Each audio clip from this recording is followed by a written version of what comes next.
All right, what's up, everybody? Welcome back to another episode of Greetings from the Garden State, powered by the New Jersey Lottery. I'm your host, Mike Ham. We're here in Galloway, New Jersey today at Stockton University with President Joe Bertolino. President Joe, welcome to the show. Great to see you. Thanks President for having Joe, me. welcome to the show. President Joe. There we go. I like that. Nice rhyme. That's good. Yeah. That's good. Boy, it's been a long week.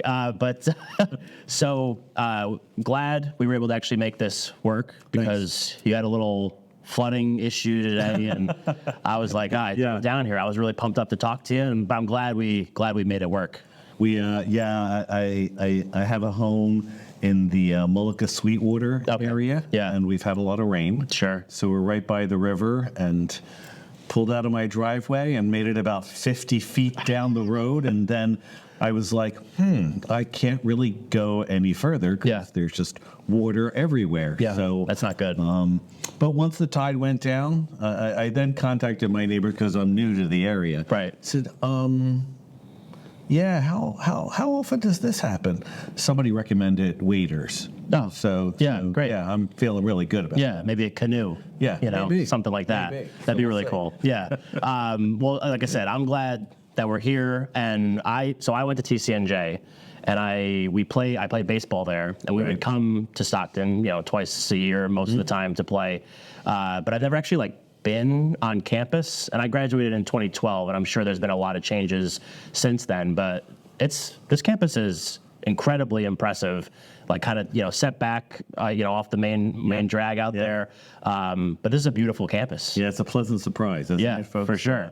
Like a little oasis. It is. Yeah. It is. I don't think folks know too much about us, and when they find their way out here, they're stunned by what they see. I mean, we have about 1,600 plus acres of nature preserve in some respects here in the Pine Barrens, and it's just beautiful. We have 2 lakes. Some great facilities. It's hard not to just look around and be awed by the beauty of the place. And then 15 minutes down the road, we have the Atlantic City campus, which is right on the boardwalk. Yeah. Right on the beach. It's pretty incredible. It's a spectacular place. It really is. And so let's talk about you a little bit. Sure. So you're a Jersey guy, right? I'm a Jersey boy, born and raised. Born and raised. Yeah. Camden County, right? County, yeah. What was that experience like for you? Has that shaped you to the man that you are today? I don't know. I grew up very traditional, lower middle class, suburban boy in Glendora, New Jersey. Okay. My father worked for Bell Telephone in Philadelphia. He was a switchman. My mother was a nurse at Cooper. Yeah. And so I am the product of 16 years of Catholic school. Sure. The regional St. Teresa's in Runnymede, Paul VI in Haddon Township, and then was shipped off to the University of Scranton in Northeast Pennsylvania. Okay. But I don't think that my growing up experience was really that exciting. Yeah, sure. It was just average Joe. Yeah, right. Yeah. It's interesting because I spent actually the last 30 years not in New Jersey. Right. Yeah, exactly. My partner and I, we have a home in the Asbury Park area, but good for you. I love Asbury Park. I'm going there tomorrow, actually. Wonderful. Yeah. It's beautiful. Yep. But most of my career started in Pennsylvania, then almost 20 plus years in the New York City area. Okay. Then Vermont, Connecticut, and then back down here. Really an opportunity to come home after a 30-plus year career. Yeah. My father still lives in my childhood home in Glendora. Yep. My sister and her family, my 2 nephews and my brother-in-law, they live in Williamstown. And here I am now in Sweetwater, Mullica, and my husband Bill, he is at our home in Asbury most of the time. He's actually the Vice Chancellor for Enrollment Management for Rutgers in Newark. Oh, okay, cool. Yeah. So competition kind of story. Sure, yeah, But, yeah. And folks usually ask us about the commute, and I remind them that the secret to 31 years, by the way, is not living together for most of it. So, Yeah. so we've, I'm just saying. Right. That's good advice. Yeah. Yeah. So we'll clip it that works for us. Yeah. It works yeah. for us. Yeah. So it's good. Yeah. I nothing too eventful. My parents were musicians. Okay. My father had his own band. The if you've ever seen the movie The Wedding Singer. Sure. That's what my father did most weekends. He's a trumpet player, and he had his own band, a very creative name. They were called the Naturals. Oh, good. And every weekend, he was playing a wedding. And it was great. It was. I was very fortunate. I grew up with really supportive parents, and I was blessed. I don't think I fully appreciated that. Sure. I don't think anyone really does in the moment, Then to look back and you're like, oh. It's amazing how smart your parents get as you get older, so to speak. As they say, you look back. It's a sliding scale. Yeah, it is a sliding scale. That's right. Yeah. That's right. So you really, the 30 years that you spent outside of Jersey, you didn't go very far. No. Like as you were saying, Pennsylvania, New York City, all those areas. Academia, like that path, how did that start for you? Why did it start for you? Completely by accident. Okay. I actually went to the University of Scranton in North Pennsylvania. My dad is also a Scranton alum. Is he? He's a Royal. Yeah. Okay, that's great. Yeah. And I will share with you that was a complete surprise. My mother was friends with one of the neighbors down the street, and her son was going to the University of Scranton. And she said, I think that we should go look at the University of Scranton. Yeah. I had no interest in this whatsoever. I was going to go to LaSalle, where all of my classmates went to when you graduated from Paul VI. Right. But my mother just insisted. So one day, my father comes into my room one night, and he says, now listen very carefully. You're going to apply to the University of Scranton. And if you get accepted, you're going to go. You're going to go visit. You don't need to go to the University of Scranton. Yeah. But your mother is driving me crazy. So you need to do this. Yeah. And got in, we went, visited, and on the drive back, I leaned up from the back seat and said, that was great. I think I want to go to the University of Scranton. My father was perplexed. My mother was delighted. Yeah. And why that's important, I think, is because that experience actually shaped who I am today. It began the process of that because part of the Jesuit tradition is this concept known as cura personalis, care for the whole person. Right. And that philosophy essentially led me to a profession as both a social worker and then an educator. Okay. I was at the seminary for a brief period of time. Oh, wow. And then I graduated college, decided, I don't think I want to keep doing this. And then I was like, I need a job. Yes. So the Diocese of Camden let me take a leave, and they assigned me to St. James High School in Carneys Point, New Jersey. Okay. They've since closed, but I was a high school teacher there, taught religion for 4 years, loved it. Loved it. I, at some point, thought, I think I want to be a guidance counselor. So then I wound up going to Rutgers Camden to get my MSW. Sure. And then, since I was going to Rutgers, I was like, I can't do all this traveling. I can't teach full time. I need to find a graduate assistantship.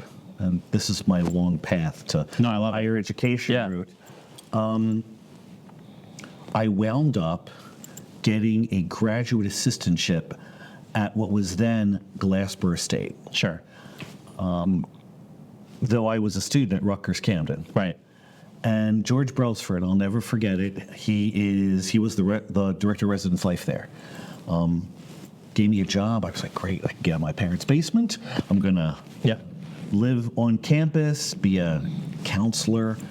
And about 5 months into that gig, he looks at me and he says, "I think you should do this full time." And I said, "Do what full time?" He said, "You can work in residence life." I'm like, "Wait, this is like a job for like someone's going to pay me like real money, right? And give me a place to live and give me a meal plan and give me benefits. Where do I sign up?" Yeah, right. And so through his help, I wound up applying to a whole bunch of places. And in one day, I had 4 interviews lined up. I went to all of them in one day. I went to my mailbox. That's when we used to have mailboxes. Yeah, right. Came with paper. Yeah. I was given 3 rejection letters. Okay. And I took those rejection letters. I was so angry with George because I was like, you told me this was going to work out. I quit my teaching job, blah, blah, blah. He took those letters, put them in a file folder, took out a Sharpie and wrote "stupid file." And he said, "And those are the people who were not smart enough to hire you. I guarantee you're going to do okay." That file is very thick these days. Yeah, as is mine. You know? Yeah. And George came to my first inauguration when I became president of Linden State. Awesome. And here I am now at Stockton. My mother was a 1977 alum, and this is my 12th year as a college president and my 3rd presidency. So that's how I found my way, and then I just kept going. Yeah. I just kept going. No, it's really... all in student services, student affairs. Right. And so 3rd presidency. Yeah. So Linden State, what was the second one? Southern Connecticut, in New Haven. Sure. I was at Linden for 4 years. I was at Southern for 7 years before coming here. And it was fortuitous. I wasn't looking for a new position. I had assumed that I was going to finish my stint in Connecticut. Stockton called again. I told my father, and my mother passed away a couple years ago. My father, he's a man of faith, and I'm one of those people that believes I'm going to be where I'm supposed to be. Sure. He said to me, "Stockton, you know your mother went to Stockton." I said, "Yes, Dad, I know the mom went to Stockton as a non-traditional returning adult student." Well, I'm going to have to discuss this with her. Because every day my father goes to Mass. Yeah. And then goes down the street to the cemetery. So later that evening, he calls and says, "Your mother and I have discussed it, and it is time for you to come home." That's like the cutest thing I've ever heard, though. It's charming. It's adorable. Yeah. And you don't say no to Dad. Exactly. Right. Especially when, mom's mom too, You know? Yeah. Yeah. I believe things happen for a reason. Yeah, me too. And it's not a coincidence. Right. So I think I'm at the right place at the right time. And I'm excited about the possibilities. Yeah. Yeah. So beyond, your parents essentially being like, this is a good place for you. Sure. What were things about Stockton that made it an appealing place for you to come, return home essentially, but also kind of the next step in your career? Well, look, at the end of the day, it's also about reputation. It's nice to go to a place for personal reasons, but I've been very fortunate. I've been blessed with a great career, and I think it's important to go to a place where you know that your talents will be best utilized. Stockton, I was familiar with President Kesselman's work. I was familiar with President Sentkemp's work.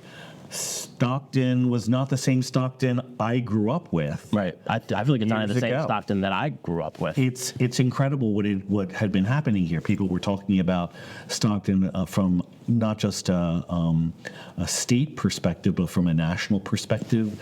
Things were building here. Programs were developing. The uniqueness of the interdisciplinary program is a national model. The fact that we have built an Atlantic City campus, and this was probably the most important piece to me, and that we were an anchor institution, specifically in Atlantic City. But anchor institution means something. That we were a partner and taking responsibility for and with the community in which we live. Yeah. And as a public institution, I've only led public regional institutions. As a public institution, I see it as a moral responsibility to serve the community in which you live. My partner, Bill, is at Rutgers Newark, which is an anchor institution. Yes. So I was very familiar with the amazing work that they were doing up there. Right. And I thought, what an opportunity to be the anchor institution in the southern part of the state. Right. In a community that needs it. Needs it. Yeah. That needs someone helping, there. And I think in a post-pandemic world, Right. I'm a social worker by training. So given all of the shifts in mental health, the needs of students and of community members, it just made sense for me. Right. I could rattle off all the amazing programs and I often tell folks, look, we're an anchor institution. We've got 2 beautiful campuses. We got a couple of lakes.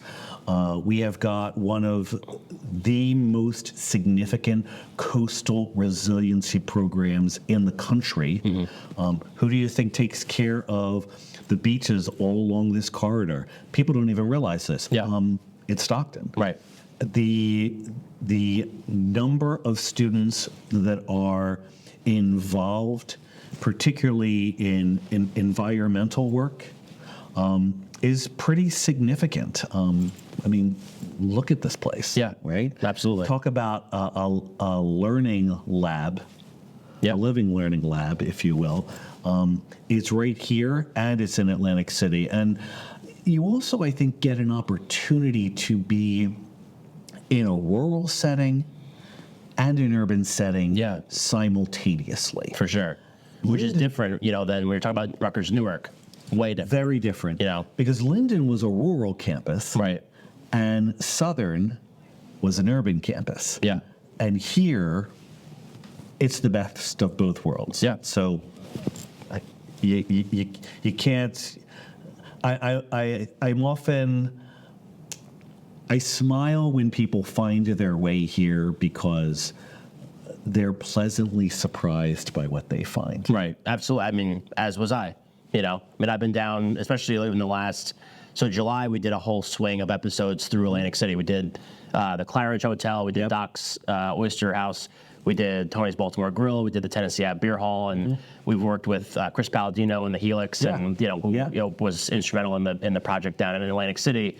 And just like knowing about AC itself, like I love it, and I don't even gamble. I would just like to go to food and all this stuff. Sure. But then coming out here, like you're talking about, it's just this incredible kind of not partnership, but juxtaposition of kind of what you have going on here, but then also the campus in Atlantic City that's also part of that urban environment too.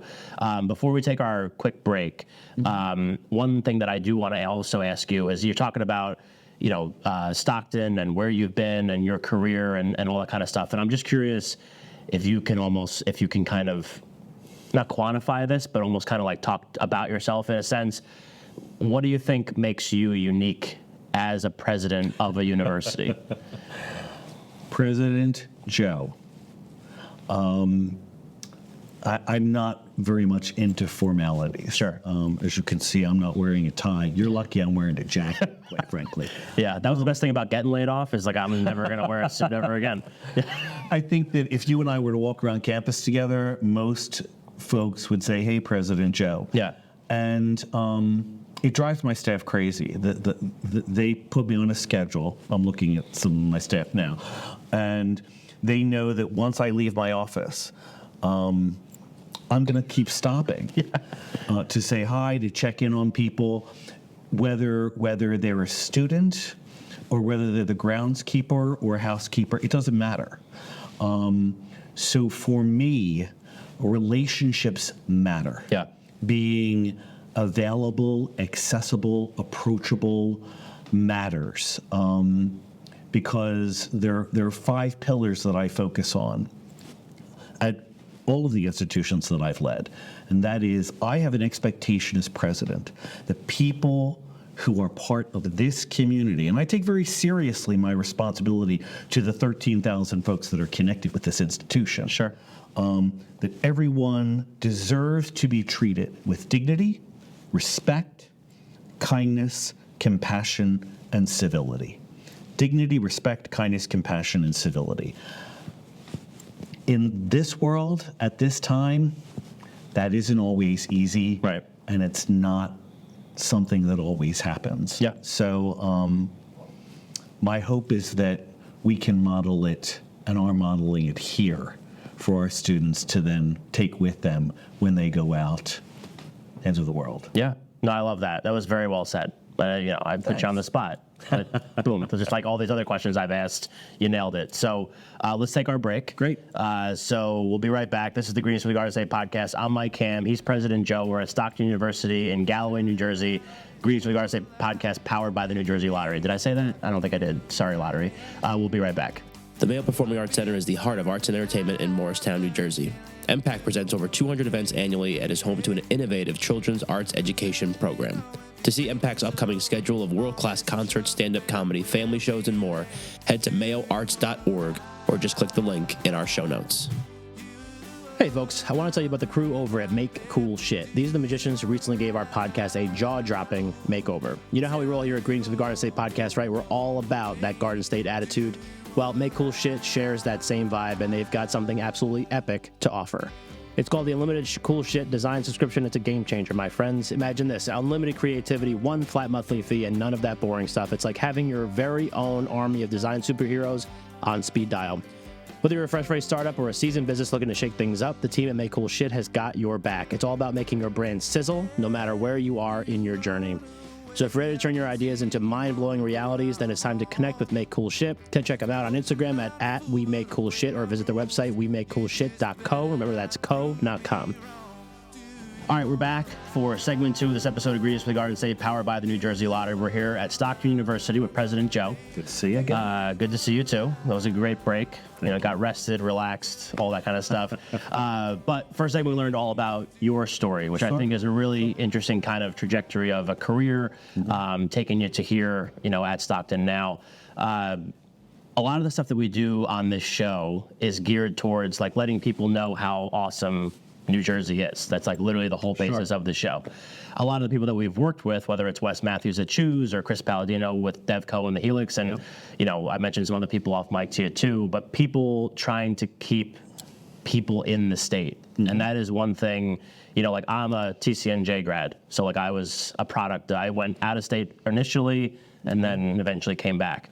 Talk to me about why it's important, this is not immediately obvious, to keep high school students here, to go in, because there are a lot of great institutions in New Jersey, and people do sometimes leave for whatever reason that may be. But talk to me about that importance. Well, it's interesting. I think that folks often assume that the grass is always greener. Sure. Well, pretty green out here. Yeah, it's doing pretty good. So I think we often don't appreciate what's in front of us or what we have in our own backyard, which I think is the responsibility of institutions like Stockton to make sure that we're introducing the institution, who we are, what we value, what we do, and most importantly, what you have to gain by being part of the community. I often remind legislators, particularly since we are a public regional institution, a couple things. One, public regional institutions around the country, not just here in the state, educate more students from their states than any of the other large flagships or privates.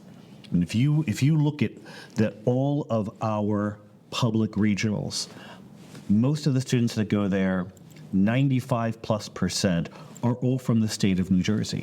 And so that is who we are educating. Secondly, I think it's important to remember that institutions like Stockton are institutions that were created, whether they were created in a traditional sense or in a non-traditional sense, to serve students from primarily working class families. Right.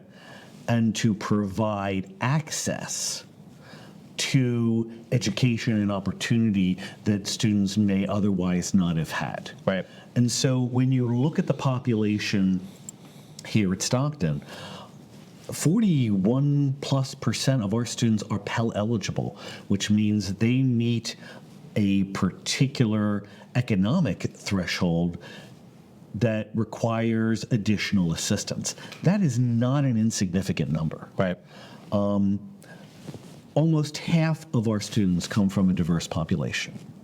Again, not insignificant. Sure. And so we are educating the future employees and employers Right. of the state. And when appropriation time comes around with the legislators, I often remind folks that it's our students that are actually going to stay in the state and pay taxes. Yeah.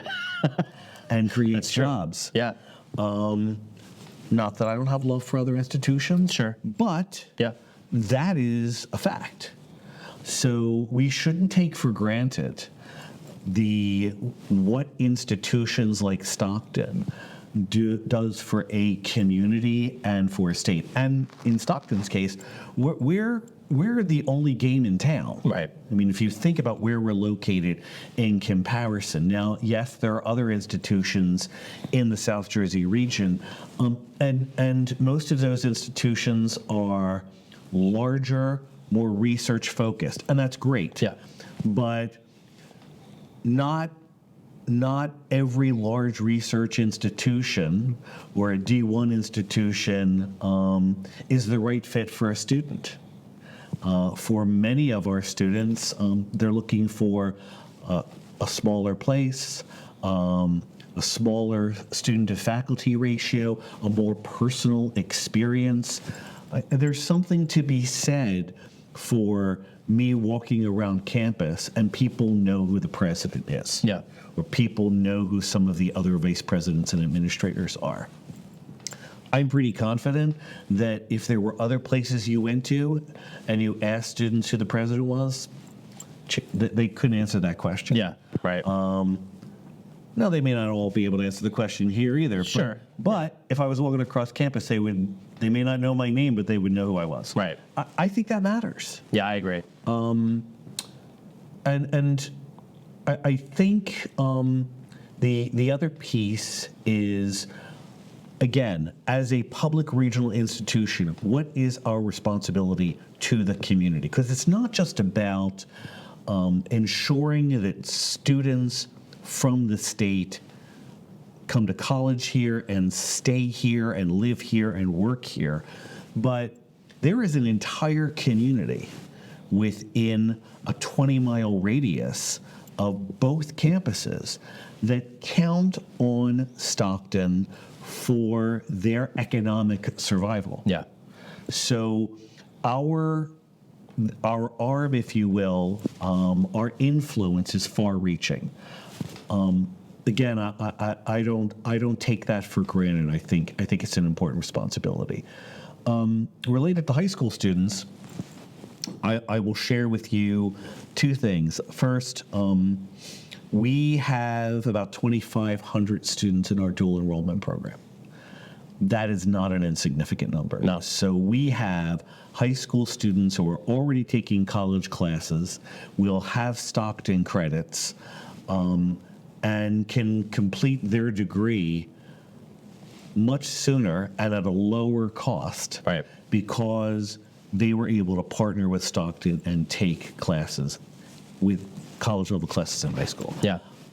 That is amazing. And I think that at Stockton, while the number of students in the program is high, we are not yielding as high a number of students from the program to Stockton. Okay.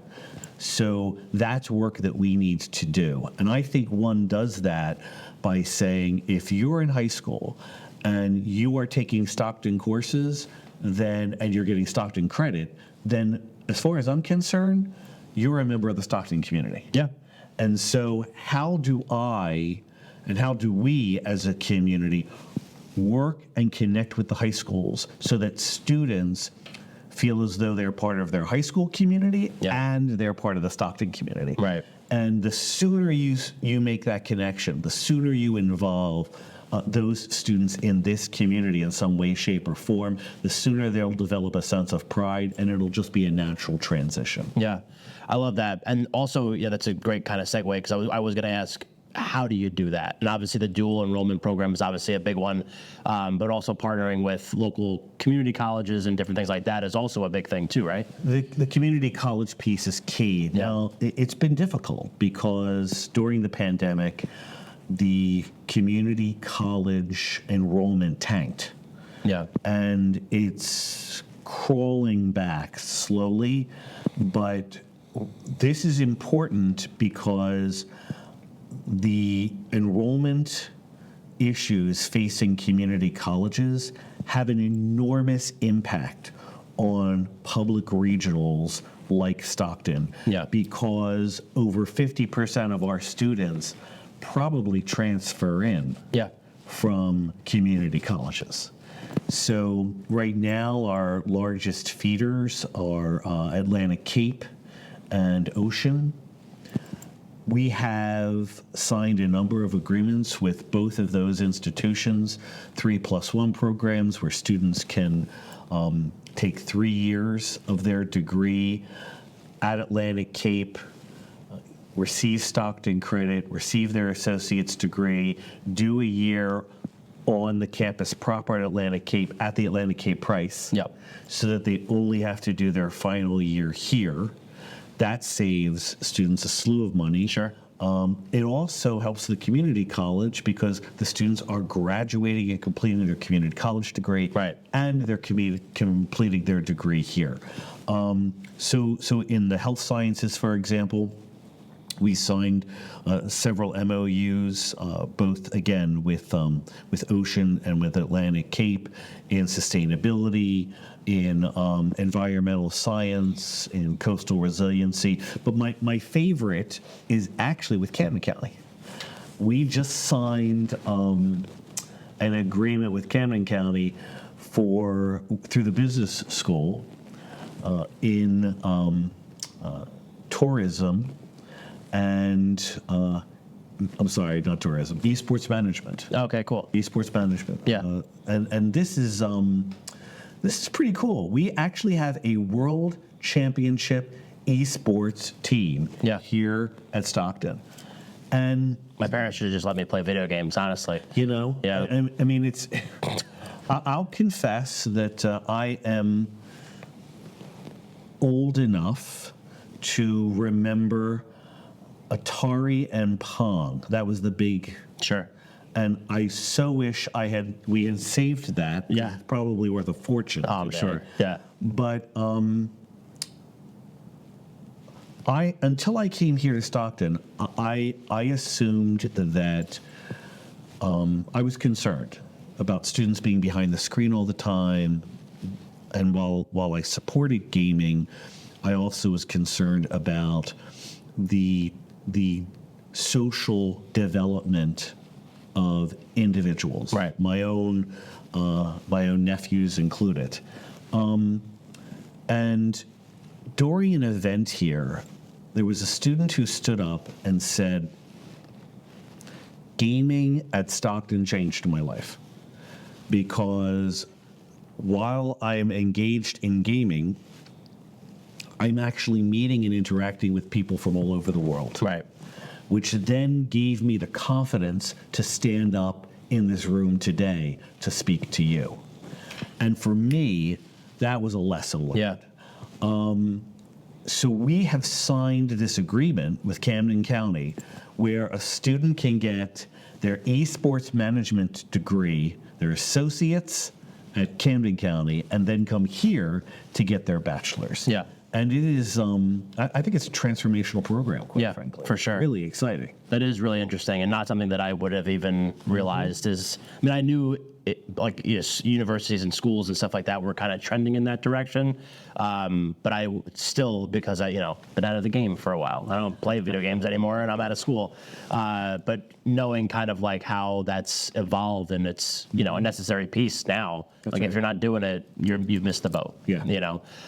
So talk to me also about how, I mean, obviously, like the campus is incredible. You have all these different initiatives to kind of partner with, high schools, the dual enrollment program, with the community colleges as well. But kind of like your vision of Stockton in the future. Like obviously there's a lot of good things that are trending right now, but how do you kind of continue to push those forward and things that you're hoping to kind of accomplish within your first few years as president here? Yeah, I think first there's the issue of stability, okay, that the world has been through quite a bit. Yes. And so trying to level set is not an insignificant task. My hope is that Stockton will be a place, a destination campus, if you will, where folks who are interested primarily in the health sciences, in coastal resiliency, in sustainability, in environmental science, in business development, in tourism, et cetera. These are top quality programs for us. You can't be all things to all people. Sure.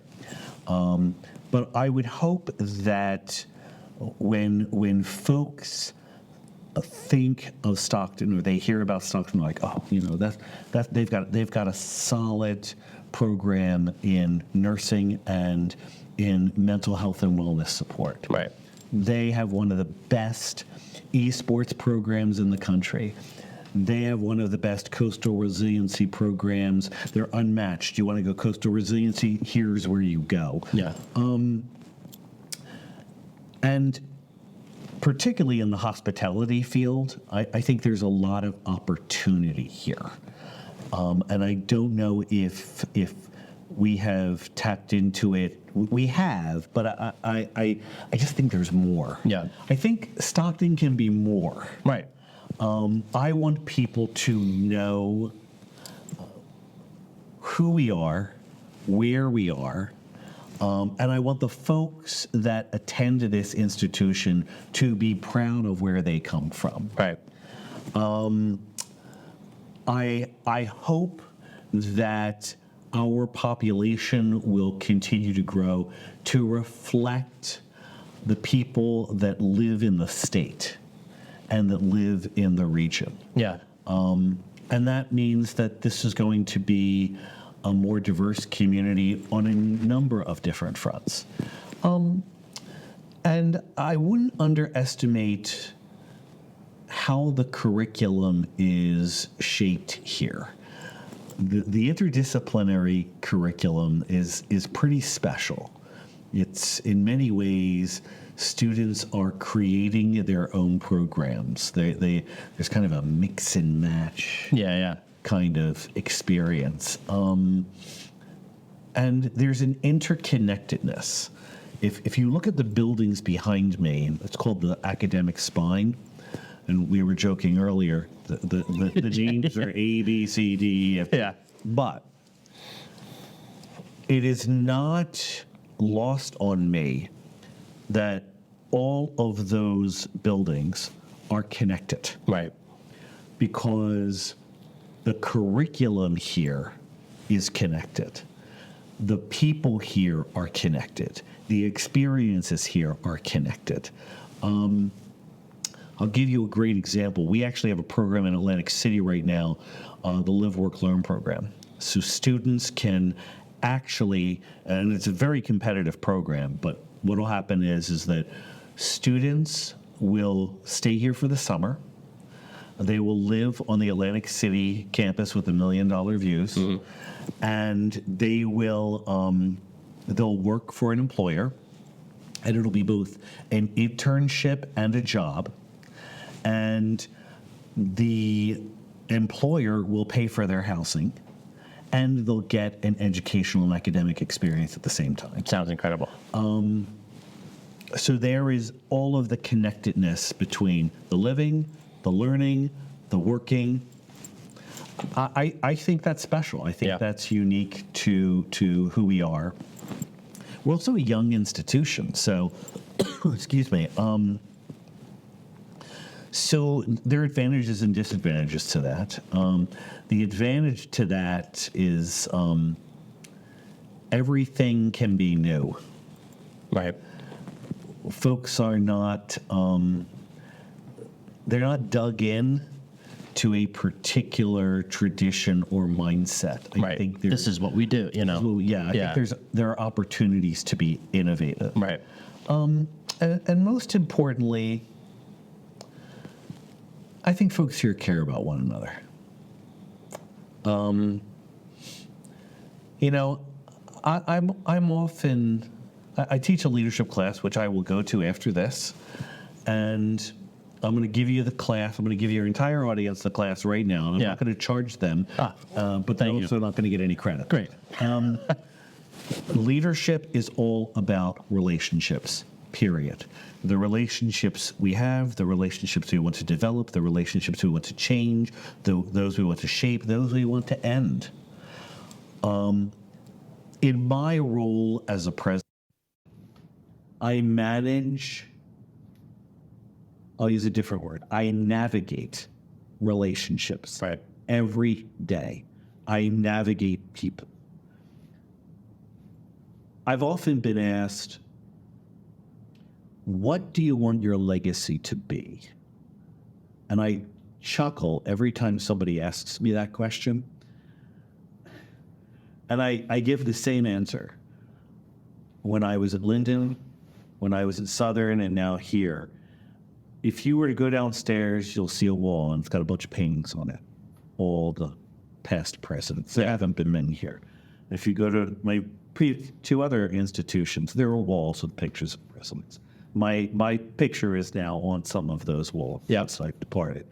I usually refer to those as the wall of dead presidents, because someday I'll be dead and my picture will be up there. Sure. And no one will remember. They'll be like, oh, okay, he was a president. Beyond that, your name can be on a building. Something can be named for you, but more often than not, when you see names on buildings, you have no clue who those people are. You look at pictures and portraits, you have no context. Right. And not that those things aren't nice and that they don't have value. I think they do. But I ask my students, do me a favor. 20 years from now, when you come back here to campus and you walk through the Student Center and you see that portrait of me, I hope that if you have a student in tow, that you'll look at them and you'll say, I knew that guy. He was the president when I was here. You know what? He cared about us. He was a good guy. Yeah. Our legacy is in people. Our legacy is in relationships. Someone gave something to me. I just told you a bunch of stories. Sure. And they're all about relationships and interactions that have shaped who I am. And I, in turn, hope to do that for other individuals, who in turn will do that for other individuals. Yeah.